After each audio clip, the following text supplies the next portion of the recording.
welcome to the deep dive. You've probably heard about it, maybe thrown the numbers around the 80-20 principle. Pareto's law. Right.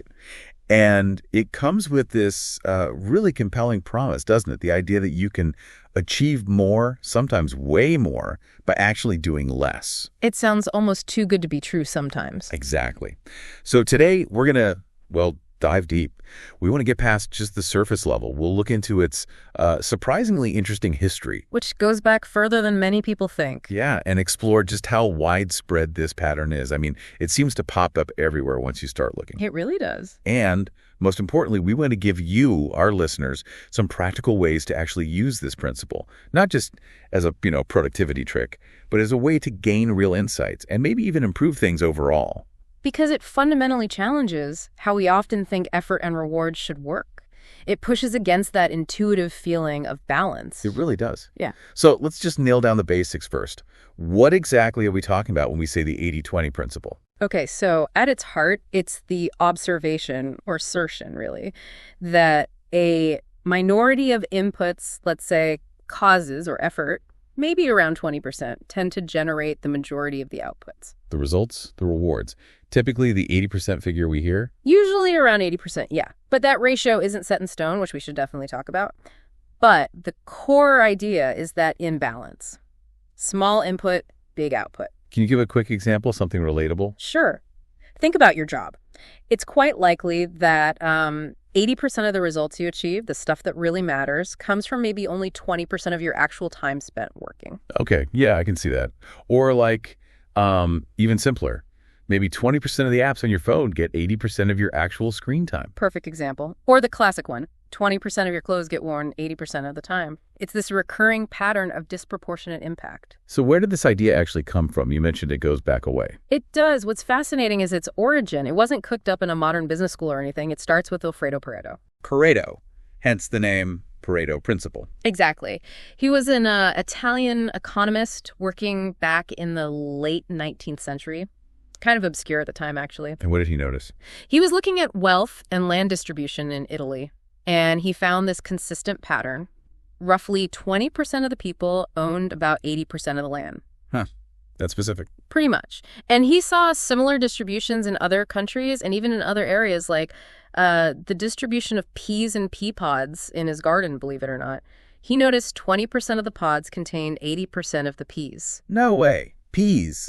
It just showed him this wasn't just about economics. It was a more general pattern of imbalance in systems. But Pareto wasn't the one who made it famous for business and self-help, right? That came later. Much later. Okay. That credit really goes to Richard Koch and his book, The 80-20 Principle, which came out in 1996. He took Pareto's somewhat academic observation and really translated it, popularized it for a much wider audience. And I heard that book had a bit of a rocky start. Oh, absolutely. Koch himself talks about it, how he was traipsing from radio station to television station, trying to promote it, often getting bumped at the last minute. It wasn't an overnight success. But it eventually caught on. Big time. Massively. Sold what? More than 700,000 copies worldwide, translated into dozens of languages. It clearly struck a chord. And interestingly, Pareto's ideas later found echoes in things like chaos theory. Chaos theory. How does that connect? Well, chaos theory studies how complex systems behave, how small changes can have massive, unpredictable effects, but also how underlying patterns, like these skewed distributions, can emerge naturally from the system's dynamics. It suggests this 80-20 thing isn't just coincidence. Okay, so it has some deeper roots. Yeah. But what really grabs me is how counterintuitive it feels. We sort of expect things to be fair, balanced, like a 50-50 split. That's what Koch calls the 50-50 fallacy. We assume inputs and outputs should be roughly equal. Put in 50% effort, get 50% result. But the real world, according to this principle, rarely works that way. It forces you to ditch that linear thinking. Completely. And this is where that point about the numbers comes in. It's crucial to understand that 80-20 is more like a catchy label, a benchmark. It's not always literally 80 and 20. Not at all. The actual split could be 6-5-35, 70-30, 7-5-25, or even much more extreme, like 9-55 or 990.1. Wow, 990.1. Yeah, think about, say, catastrophic events versus minor incidents. The point isn't the precise numbers. They don't even need to add up to 100, by the way. Okay. Good point. The real insight is just recognizing this inherent pattern of imbalance. A small percentage of something consistently drives a large percentage of the result. That's the key takeaway. Right. And this is where it gets really interesting, because once you start looking for this imbalance, you see it. Well, everywhere. It's incredibly pervasive. Let's talk applications. Business seems like an obvious place to start. Definitely. It's almost cliche in business now, but it holds true. Often, something like 20% of your products will account for 80% of your sales revenue. Or 20% of your customers generate 80% of your profits. Exactly. And smart companies don't just observe this, they act on it. Koch mentions IBM back in the day. They realized most users only used a small fraction, maybe 20% of their software's features regularly. So what did they do? They actually rewrote their operating software to make that core, most used 20% very accessible and user-friendly. Focusing resources where they mattered most. Precisely. And it made their computers feel more efficient and faster. Then other big players like Apple, Lotus, Microsoft, they all adopted similar approaches, focusing on the vital few functions to make machines cheaper and easier to use. Don't overload with features nobody uses. That makes sense. It also seems to explain some bigger economic trends, like you mentioned inequality earlier, the winner-take-all idea. Yes, the winner-take-all or superstar effect. It's a stark example of 80-20, maybe even 955 or more extreme. The book uses the example of someone like Steven Spielberg. The filmmaker. Yeah, earning something like $165 million in 1994.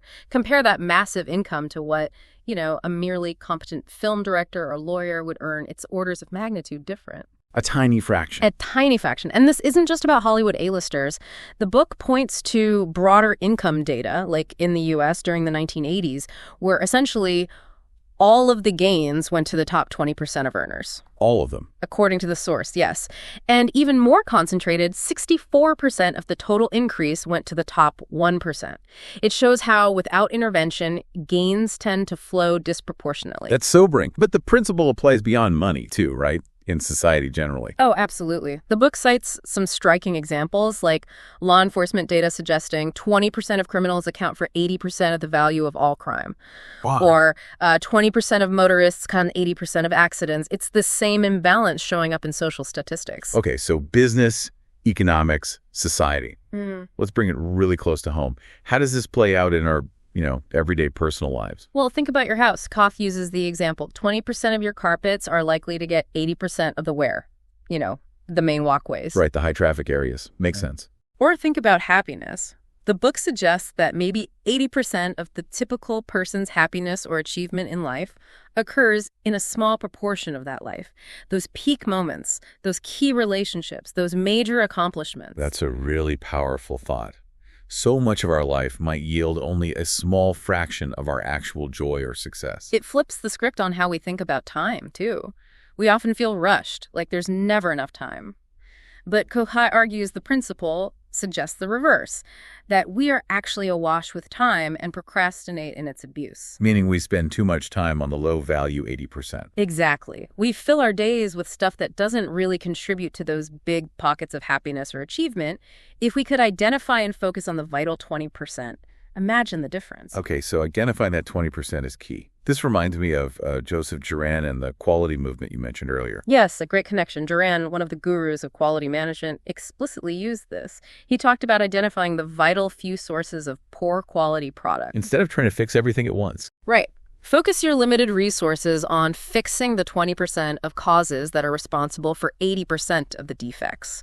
It revolutionized manufacturing efficiency and quality. It's about pinpointing leverage. Find the vital few. Okay, this is all fascinating, but the big question is, how do we actually do that? How can we leverage this in our own lives? Good question.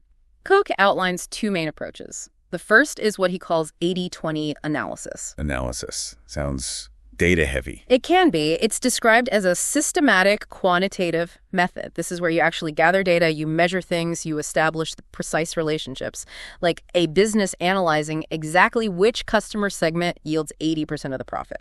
So using spreadsheets, tracking data. Potentially, yeah. It leads to very clear, often undeniable actions because it's based on hard numbers. But obviously it takes effort and might not be practical for everything in life. Right. I'm not going to create a spreadsheet for my friendships. Right. So what's the alternative? The alternative, and arguably the more accessible and broadly applicable method, is 80-20 thinking. Thinking. Yeah. Okay, tell me more. This is described as a broader, less precise, and more intuitive procedure. You're not necessarily crunching numbers. Instead, you're using your intuition, your observation, your experience to hypothesize what the important 20% might be. So making an educated guess based on reflection. Exactly. You reflect on, say, your week. What activities really move the needle on your goals? What conversations were most meaningful? Which tasks drained you but produced little? It's about developing that sensitivity to disproportion. And then acting on those hypotheses. Yes, redeploying our resources accordingly. Even if you don't have perfect data, you can often make significantly better choices just by consciously thinking through this lens. Koch notes it's much more accessible and faster than full analysis. Okay, so whether through analysis or thinking, the goal is to identify the vital few. But just knowing isn't enough, right? You have to actually do something. Absolutely. Observation is step one. Action is where the transformation happens. So how do we translate this into action? What's the advice? Koch frames it around two core actions. Think 80-20 and act 80-20. Okay, think 80-20 first. What does that involve? It's about cultivating the mindset. First, you need to expect skewness. Go into situations anticipating imbalance, not equality. Don't assume a 50-50 split. Train your brain to look for the lopsidedness. Precisely. And actively look for the invisible 20%. Often the most powerful factors aren't the most obvious ones. They might be hidden beneath the surface. And what about the other 80%? The less important stuff. You need to learn to mentally block out the 80%. This is the noise, the clutter, the easy answer, the obvious reality, or the conventional wisdom that everyone follows, but which might actually be low leverage. Filter it out to see clearly. Okay, so shift your perception, expect imbalance, find the hidden gems, ignore the noise. That's thinking 80-20. What about acting 80-20? This is where the rubber meets the road. Once you spot a high-leverage 20% activity or input, cautious, run to it. Surround yourself with it. Immerse yourself in it. Double down on what works. Embrace the winners. Exactly. Then actively practice 80-20 arbitrage. It's arbitrage, like in finance. Kind of. It means consciously moving resources, time, energy, money from 80% activities, low yield, to 20% activities, high yield. It's a strategic reallocation. Okay. Shifting resources. What else? And this one can be tough but powerful. Ruthlessly prune 80% activities. Identify the things that consume your resources but give you very little back and actively cut them out or drastically minimize them. Be willing to say no or to stop doing things that aren't paying off. It requires discipline, but it frees up enormous capacity for the things that truly matter. Can we think of some specific ways listeners could apply this, like concrete actions? Sure. In terms of mindset and approach, you could consciously decide to celebrate exceptional productivity rather than raise average efforts. Focus on enabling stars, including yourself in your star moments, rather than trying to make everything slightly better. Be selective, not exhaustive. Exactly. Strive for excellence in few things rather than good performance in many. Quality over quantity. That could apply to career choices too, maybe. Definitely. Koch advises to choose your careers and employers with extraordinary care, looking for roles and environments where your specific 20% strengths can generate 80% impact. Don't just drift into any job. And maybe even challenge the work harder mantra. Yes. Aim to work less and target a limited number of very valuable goals. Concentrate your fire. Don't spread yourself thin across dozens of minor objectives. Okay, this is making sense. But I can imagine someone listening and thinking, wait, if I focus only on the 20% and ruthlessly prune the rest, aren't I just cutting corners, being lazy, ignoring important things? That's a really common concern, and it's a crucial point to clarify. The principle isn't about laziness across the board. Koch introduces a vital distinction here, two distinct and in some ways even opposite dimensions of applying the principle. Two dimensions. Okay, what are they? First, there's the efficiency dimension. This applies to all the stuff in life that is, frankly, not hugely significant to us except as a means to an end. Like what? Chores. Admin. Exactly. Household chores, administrative tasks, maybe parts of your job you do just for the paycheck, errands. Stuff that needs doing but isn't your life's passion. For these things, yes, you absolutely do apply the 80-20 principle ruthlessly. You do cut corners and do things lazily and fast. Be efficient, find shortcuts, maybe delegate or automate. Just get it done with minimum fuss. Precisely. The goal here is to minimize the time and energy spent on these necessary but not fulfilling tasks, specifically to free up resources. Okay, so efficiency for the means to an end stuff. What's the second dimension? The second is the life-enhancing dimension. This is completely different. This applies to the things that are truly important to our lives. The core stuff, like relationships, passions. Your deepest relationships, your hobbies and passions, your most significant personal or professional achievements, the things that bring you real joy and meaning. For these vital few areas, the 20% that truly define your life's quality. You don't cut corners there. Absolutely not. Here, Koch says, you devote your energy and your very soul. You don't stint on time or money. It's not an 80-20 approach. It's maybe a 2,000% or 2,000,000% approach. You go all in. So the efficiency gained from pruning the unimportant 80% allows you to massively invest in the truly important 20%. That's the synergy. You clear away the clutter, the obligations, the low-value tasks using the efficiency dimension, and that creates the space for these fantastic facets of life where you invest deeply using the life-enhancing dimension. That's a much more nuanced picture. It's not just about doing less overall. It's about doing much less of what doesn't matter so you can do much more of what does. Beautifully put. It transforms the principle from a simple productivity hack into, well, almost a philosophy for living a more focused, impactful, and ultimately fulfilling life. So, to kind of wrap up our deep dive here, the 80-20 principle, Pareto's law, it's this powerful lens for seeing the hidden leverage points all around us. It encourages us to work smarter, not just harder, and to really zero in on what generates the most value, whether that's in our work, our finances, or our personal happiness. It's about identifying and amplifying the vital few. Right, and it makes me think of that George Bernard Shaw quote. You know the one. About the reasonable and unreasonable man. Yeah. Shaw said, "The reasonable man adapts himself to the world.